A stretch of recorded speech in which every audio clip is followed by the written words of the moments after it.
Good afternoon, welcome to UK Column News. It is the 17th of October 2014 and it's just gone 1 o'clock. Myself and the lovely Mike Robinson and Nick are here in Plymouth and Brian is away driving back from Peterborough as we speak. You can do some weather? I haven't seen the weather. Okay, it's a bit grey, it's a bit cold here in Plymouth, but I think somebody said it was nice further up north. Okay, that's good. Okay. So what are we starting off with? We are starting with me. Cast your minds back to April of 2013 when we covered the story of Andrew Pimlott from Plymouth, who died after being tasered whilst doused in petrol. Well, the officer from Devon and Cornwall Constabulary should have been charged with manslaughter and misconduct, but the CPS has decided there is insufficient evidence. The case is now likely to be referred to the IPCC, which is investigating the unnamed officer for gross misconduct. In this article, they highlight a number of controversial cases where tasers have been used. One in 2012 of a James McCarthy. He suffered a heart attack after being hit twice with a taser. December 2013, a teenager with learning difficulties was tasered in Plymouth. And then there was an incident with a pensioner from Chorley who was blind, and officers tasered him when they mistook his white stick for a samurai sword. Now, what interests me most about this is the fact that the CPS found insufficient evidence. Well, hold on. Right, because what drugs were the CPS taking, right? Because is it now the CPS's job, well, increasingly it is, to decide whether there's a case to answer or not? Or is that for a jury? That's for a jury, yeah. But the fact of the matter is, there's hardly any, with regards to Melanie, the link here is the CPS saying there wasn't sufficient evidence, but they've managed to find sufficient evidence to lock Melanie away on remand. Exactly. So it's... You know, it kind of links in nicely to this. So the CPS is basically not doing their job? Yes. But anyway, let's move on to Melanie Shaw then. Okay, so here we are. Brian got up there at about, I don't know, 10 o'clock was it? Something like that, 10 o'clock this morning, got inside and they decided to kick them out and told them to wait outside on the street for Melanie. That's the back door where she would have been coming out of this morning at around 11:30. And I've got a statement here. Melanie was picked up at 11:20, released on bail and will be in a safe place until trial on the 28th of October. She wants to thank every single one of you for the support that you have shown us. She's absolutely blown away. She's going back to a safe house now. Brian is with her and driving her. She is very, very wobbly, lost a lot of weight and quite emotional. I spoke to her very briefly and yeah, she's been through the middle of it. So she'll be more next week, I think, talking, won't she? So yeah. She'll be talking more next week. But again, thanks to everybody who have supported her, especially within all the groups that were set up and the Twitter storms and everything else that you've done. She really does appreciate it. So thanks to all of you. And there'll be more next week when she's had a bit of time for rest, seen doctors and got that leg sorted as well. Yes, so the prison had their little protest about the support that she got, clearly by the treatment of the people that were coming to meet her this morning, and they just had to make their little point, I suppose. Yes, of course they did. Okay, well, moving on then to economic issues. Last week we mentioned a swathe of official reports discussing the state of the financial system, including this one from the IMF, Legacies, Clouds and Uncertainties. Well, in the last couple of days, the reality of the latest stock market collapse, and so we're seeing similar articles now appearing in the mainstream press, and things are starting to get a little bit hysterical. Ambrose Evans-Pritchard here suggesting that we're looking at, in fact, we need perpetual quantitative easing. So what he says here is combined tightening by the US and China has done its worst. Global liquidity is evaporating. So let's remember that. He says global liquidity is evaporating. Markets are suddenly prey to the disturbing thought that the 5.5-year expansion since the Lehman crisis may already be over.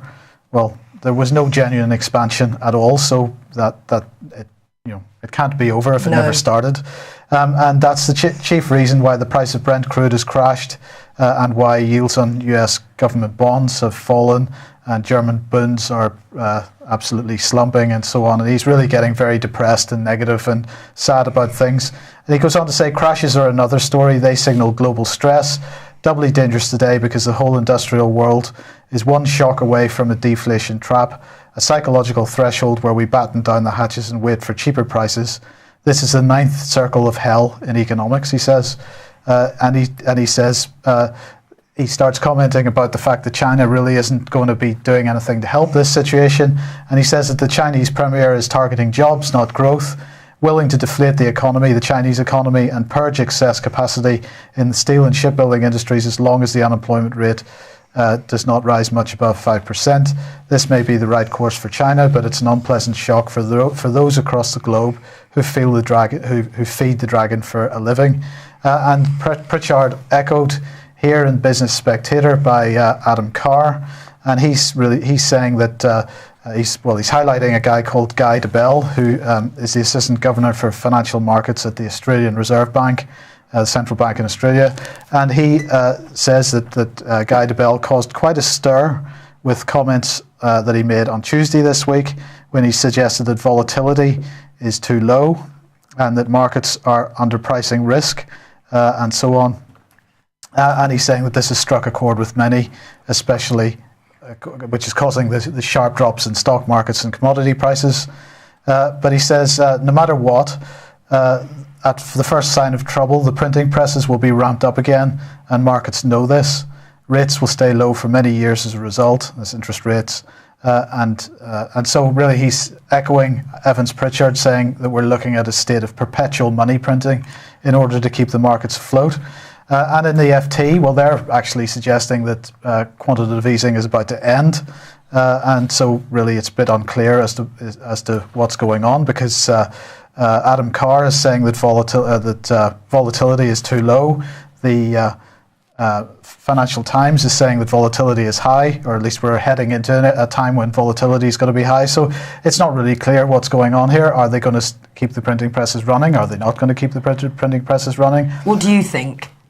I think no matter what they do, they're absolutely going to keep them running. No matter whether they keep them running or not, it makes no difference. This financial system is totally destroyed.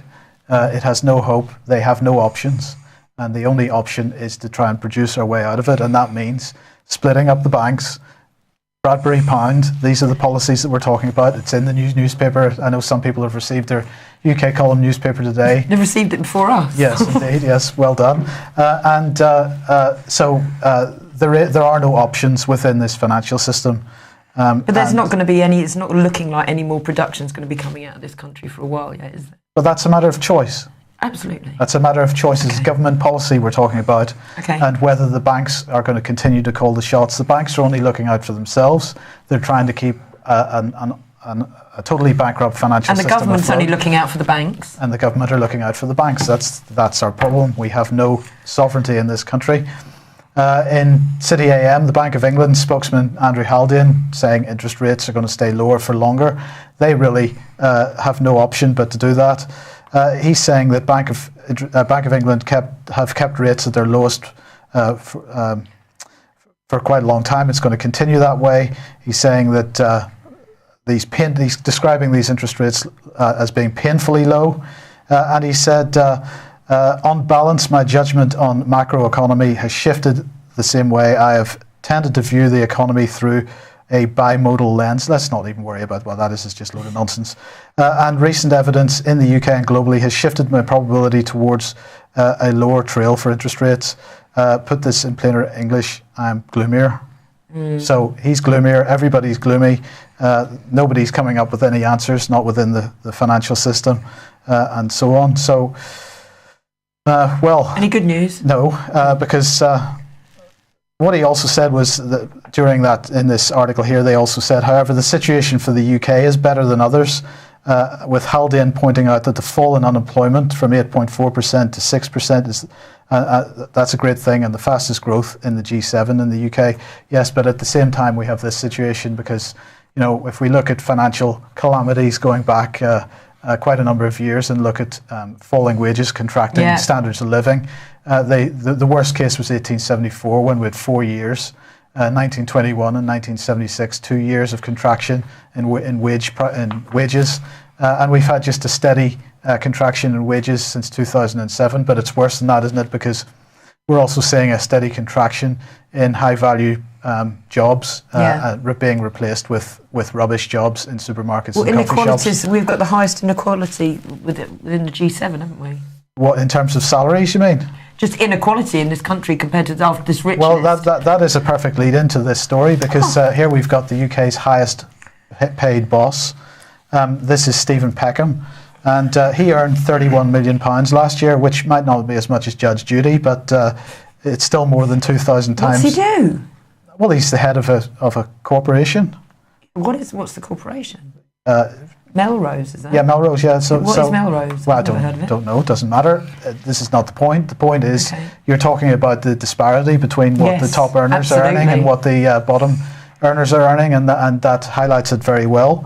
But while we've got all this panic about volatility and financial instability in this country and this world, other countries don't seem to care too much about it, and they continue to invest in infrastructure and high technology stuff. So we've got Argentina launching their first telecoms satellite, and we've got India launching its own GPS satellite. This is, I believe, is their third GPS satellite going up. And all these countries are investing huge quantities of money, and obviously in the process they are investing in the futures of their young people in training and in education and health. We're going to be talking about Ebola shortly. Obviously, India really at risk if there is any kind of pandemic. We may have discussions about that, but because India has such a lot of poverty at the minute, they have big risks. The Indian government absolutely determined to clean the country up, and that they intend to aim to have everybody with proper sanitation, proper healthcare within a generation. And this is something that we're seeing our healthcare collapse, our education collapse. And Indians are picking theirs up, and they're actually taking Bill Gates. They're going to take him to trial because of these vaccine programs, testing on children. So there is a risk over there if these kids are being experimented on over there as well. Okay. Which leads us on to deep fried chicken for some reason. Yeah, just a brief, quick one on this. According to this article, a quarter of the children in Britain have never eaten tomatoes, half of children haven't tried lettuce, and a new health drive for kids is starting called Eat Like a Champ. And they're highlighting that most kids are living off rubbish food. Is this because rubbish food is cheaper? Is this something to do with... There's no mention of that in the article. Right. The cost of organic food is colossal. It's so much more.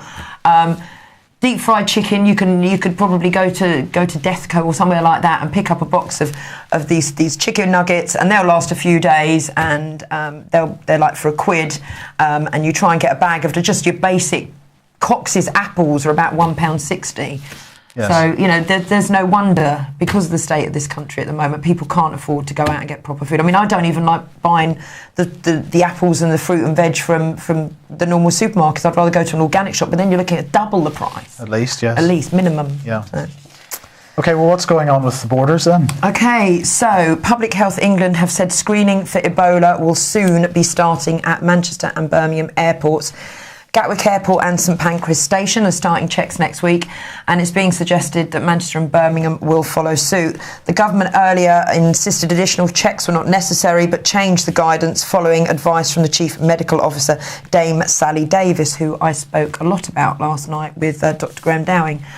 Jeremy Hunt, Health Secretary, last week admitted that 1 in 10 taking indirect routes would slip through screening, and he told MPs that it was likely that Ebola will be seen in the UK and a handful of cases could be confirmed in the next 3 months. And according to this, the virus has already killed an estimated 4,500 people in West Africa. So I spoke last night to Dr Graham Downing on my new show. He highlighted a book that Dame Sally Davis has written, and I can't remember the name of it now, but she actually says there that she wants to get people into camps if a pandemic comes out, and to be putting people in camps. And he's been a bit blown away by now this whole Ebola scare, and basically you can see what he read in her book is starting to come. John Grisham's been a bit silly. John Grisham's an idiot. Sorry.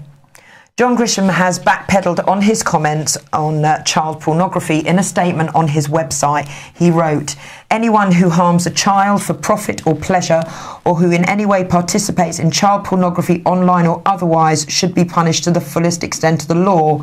My comments made 2 days ago during an interview were in no way intended to show sympathy for those convicted of sex crimes, especially the sexual molestation of children. I can think of nothing more despicable. I regret having ever made these comments, and I apologise to you all." Yes, it's too late, mate. You said it and it's out there. Well, he has said it, and it is out there. But of course, we've got this new right to be forgotten law in Europe, at least. So unfortunately, he's in the United States, and he doesn't have a right to be forgotten yet. But we have the right to be forgotten here. And apparently, this is from earlier in the week. Computer Weekly here reporting that the UK ranks third in the number of requests to Google asking for the right to be forgotten. Now, this comes from a ruling from Europe. And it's the research is showing that Google has received 146,000 takedown requests since the European Court of Justice ruling in May 2014, and that 35%, only 35%, let's say 35% of web pages that have been asked to be taken down from the UK have been taken down. The other 65% haven't. Well, that's an interesting thing. I would like to know, Lou, if people that have said silly things in their past are entitled to ask Google to remove that content from Google search rankings. Do we get the right to ask Google to remove Tony Blair from the search rankings completely? Let's just remove him from We just the want planet. to remove him from history. Yeah, gone. So I think we should get the right to do that as well. Exactly. Somebody should take that. But this is perfect for politicians, isn't it? And BBC type people who have slipped up. This is just the perfect thing for them, isn't it? It is. So far, Google is not, as I say, Google is not removing or acting on all these requests.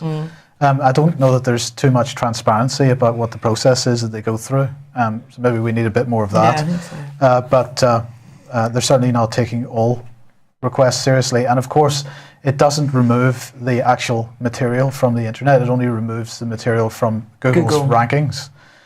So it might be harder to find the information, but it's still there. And unless there's actually a court order given to the website owner themselves, the original material will still be there. So the other question in my mind, which I don't know the answer to either, I'd be happy for anybody that could find this out, is whether whether these removals only apply to, if it's in the UK, for example, only apply to European Google domains, so google.co.uk or google.fr, for example, or if you go and search on google.com in the States, whether that those results will turn up, with the use of a VPN, or so do you appear to be coming from the States. I don't know the answer to that either, and maybe somebody could find that out for me.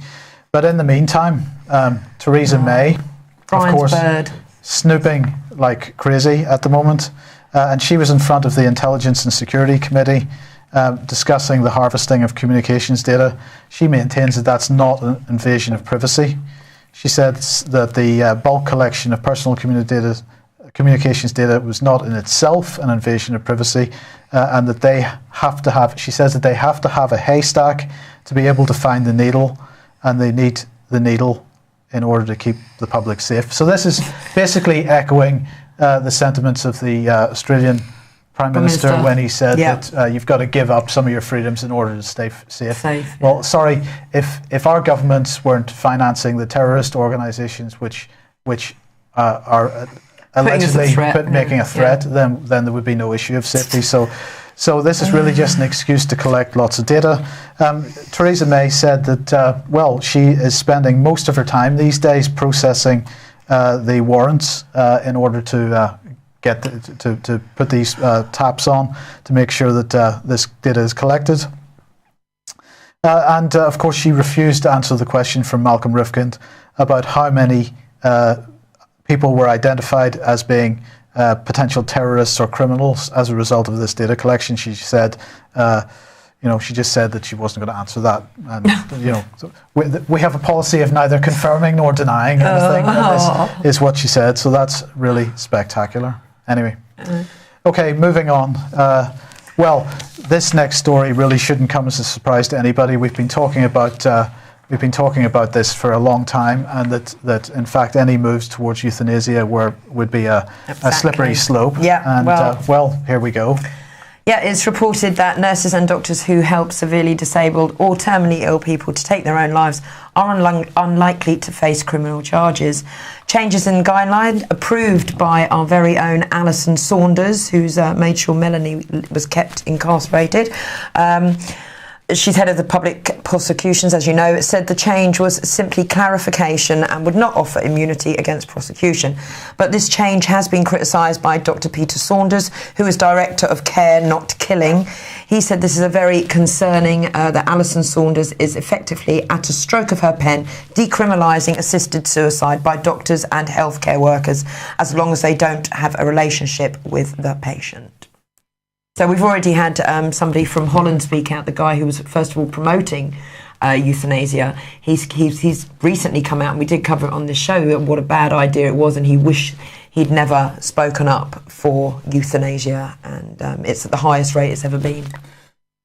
At the end of the day, it's about getting rid of people as inexpensively as possible, rather than providing them with expensive palliative care that might give them a quality of life until the day they die. It's about getting rid of people that are just too expensive to live.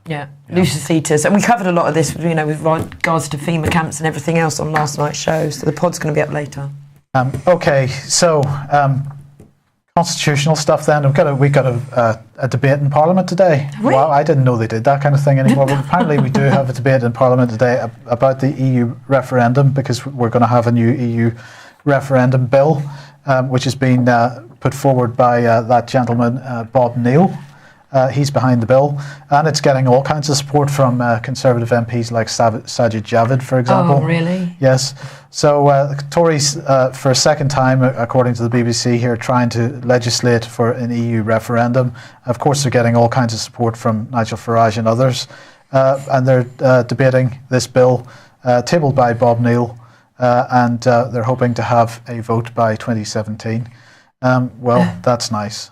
Yeah. I don't believe that if we get a referendum, it's going to be a genuinely free vote. I think there's going to be a significant amount of manipulation of the. But I mean, perhaps I'm just being too cynical, because there's no manipulation of the Scottish vote at all, and certainly there were never any manipulation of any of the other European votes, like in Ireland, for example. No, exactly. They just get a second chance, don't they? Right. This is a fascinating article, because Philip Hammond, our foreign minister, is suggesting that British jihadis fighting for Islamic State should be tried for treason. I think they should join the queue, Philip, and maybe you should be on that queue with some of your colleagues. He's saying that anybody going abroad to fight is committing treason. This article is pointing out that Lord Haw Haw, William Joyce, was the last person who was hung for treason in this country.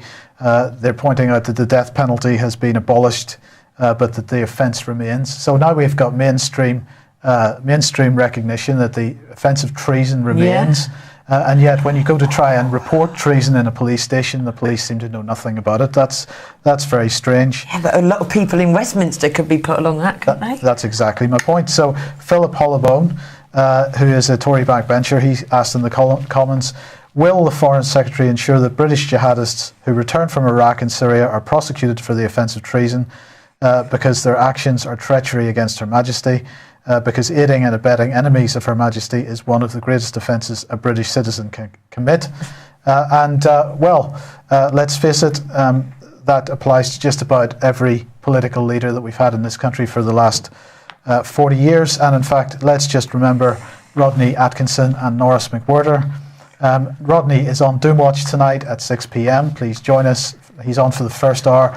I'm really sorry to do this to you again, but I am once again on for the second hour. I'm sorry. You've had a lot of me in the last, so sorry about that. But Rodney is on Doomwatch from 6 till 7 tonight, and Rodney Atkinson and Norris McWhirter brought charges of treason 21 years ago against Francis Maude and Douglas Hurd for the signing of the Maastricht Treaty. Many other people have attempted to bring treason charges against other political leaders in this country from Edward Heath onwards over the last 20 years. It's about time that if we are going to start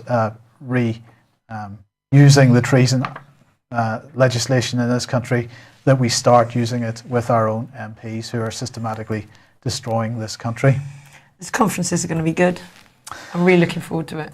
The conference is going to be good. Rodney is speaking at that conference, 1st of November 2014, Ramada, Birmingham Sutton Coldfield Hotel. If you are a member of the British Constitution Group, please log in at the BCG website in order to get your tickets, because there are discounts available. But if you're not a member of the BCG, then please go to doomwatch.biz. And as you have just mentioned, the day 2, which is a separate conference, is on the health issue. It's being organised by Dr. Graham Downing, who was on my show last night. Who was on your programme last night. And he has got a very interesting range of speakers for that event as well. So it's please do come for that. Yeah, it's going to be really good. In the meantime, if you haven't got your T-shirts from UK Colin Bradbury Pound ones and various other designs are available, your bumper stickers, and obviously the leaflets to hand out.